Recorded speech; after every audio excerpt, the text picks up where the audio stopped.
Hey, what's going on, guys? It's Dan here, and today we've got a very special video.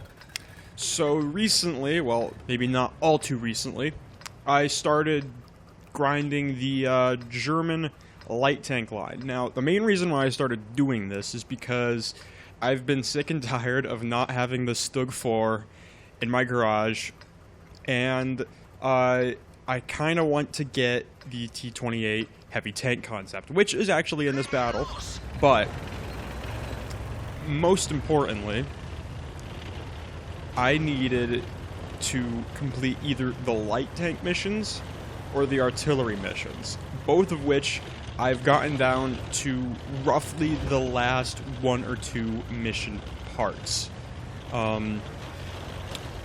So I figured if I get the higher tier light tanks, for instance, the RU-251 or the SP I C, like I'm driving right now, I figured I might be able to accomplish some more of these missions. So there's my first shot on a T-71, American Tier 7 light tank. Get a second shot off. Now, the main reason why I'm showing this game is because, well, I'm not really that good driving light tanks. I guess my main issue is that I just don't drive them enough. I am very much a heavy tank driver or a tank destroyer driver, and those two playstyles are extremely different to driving a light tank. Usually when you're driving a tank destroyer or a heavy tank, you can occasionally rely on your armor, but in a light tank you really can't, and your health pool isn't exactly that high to begin with. Not to mention the fact that I'm in a Tier 9 match, and this is like some of the best matchmaking I can get in this light tank. So it's a taste I have yet to properly acquire, and a style of gameplay I have yet to properly acquire as well. So I've taken my first major hit from the T-34-3 on the enemy team. Also, this was a 46%er, so it wasn't too bad, but considering right now it's a 41, it's a little iffy. Currently looking for a shot on the T-71. He's behind a building though, so I can't really do anything there. I notice that the enemies are trying to outflank us. I put a shot through that little wall there so I could hopefully get better shots into the street. Of course, that one nearly fully aimed misses. And we're currently, well, we were at a 39%, but now it's a 48, so it's looking slightly better right now. Both teams are at 4 kills apiece, and I have one of them.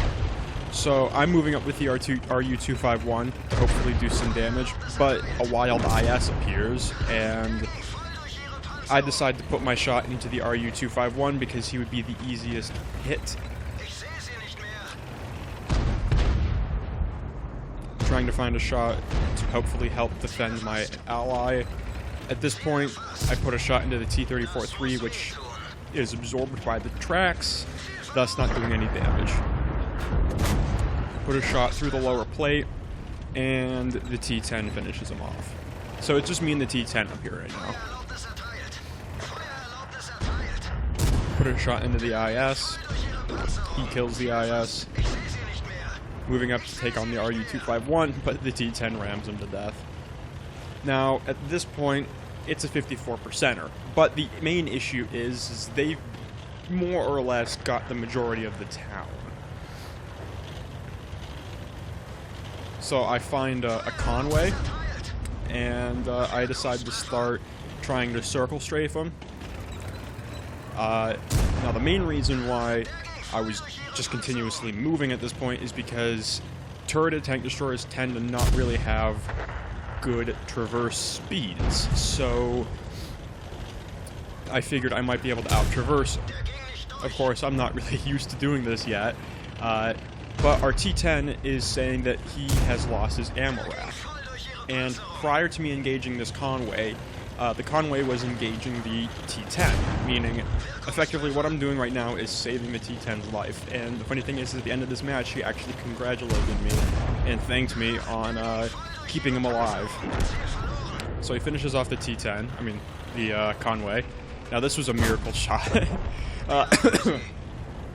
Not aimed whatsoever, on the move, kill a Scorpion G, who's quite a ways away, probably at least 100 or 200 meters. And I enter the cap circle because I noticed that there's still a Type 4 Heavy and a T95 in play. I load up the heat ammunition just because the stock rounds on this stock gun are only 170, which from the side could get through either of the tanks, but it'd feel a little bit more comfortable with 250 millimeters of penetration. So the T95 is trying to bait me into leaving the cap circle and, you know, whatever, but I have no shame. I will cap this one out. Our KV5 kills the T Type 4 Heavy.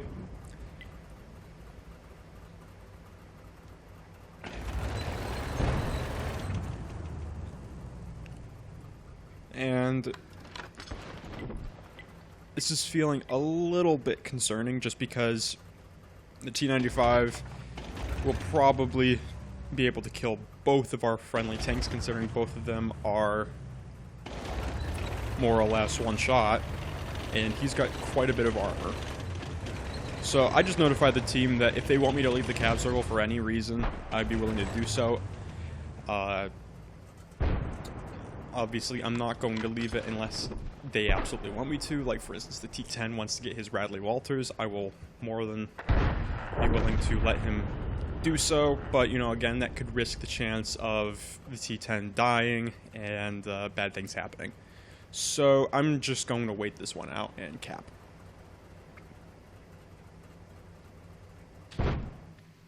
So that is more or less the best game I've had in the SP1C up to this point.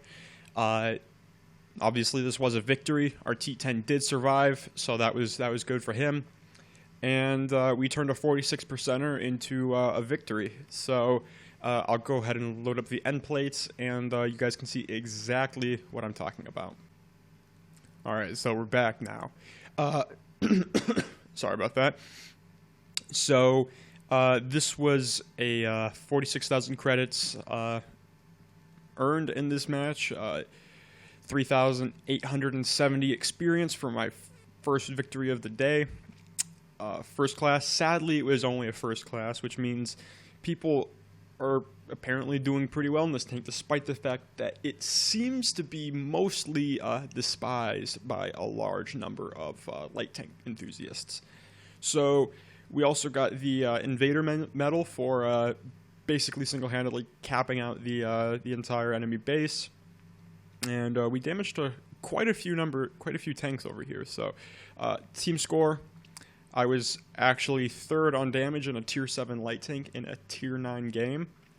I was top on experience, and I was third on kills. So there was that going for us.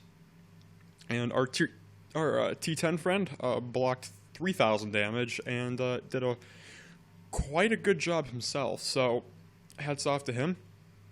And so finally, the detailed report.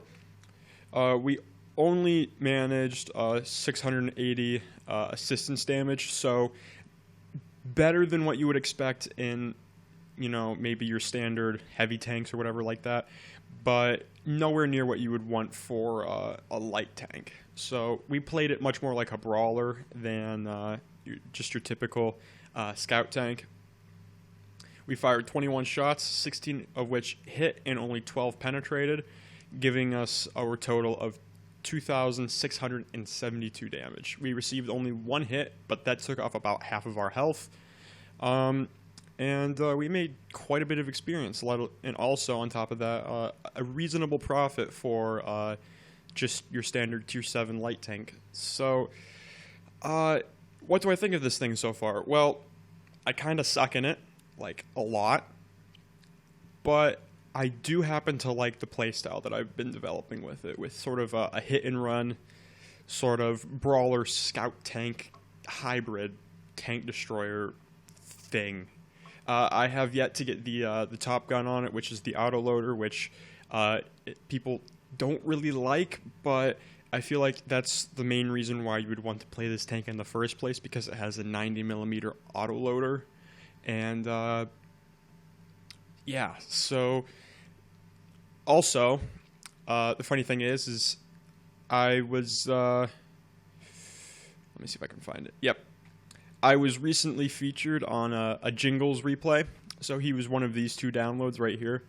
And yeah, so that was this morning. I woke up and that's what I was greeted to, so I felt pretty good about that. Though, I mean, it wasn't because of my stellar gameplay or anything. It was a pretty mediocre game, but it was about our good friend Wesley over here. So there was that. If you haven't seen the video yet, it's his most recent upload on the channel as of the 29th of September, and I recommend you go check it out because I was featured there, and I kicked some ass in my KV5. So, yeah, that's basically it for today's video. I will be getting back into this. I probably will be recording several videos over the weekend. And, yeah, so thank you guys for watching. Take care, and I'll catch you guys next time.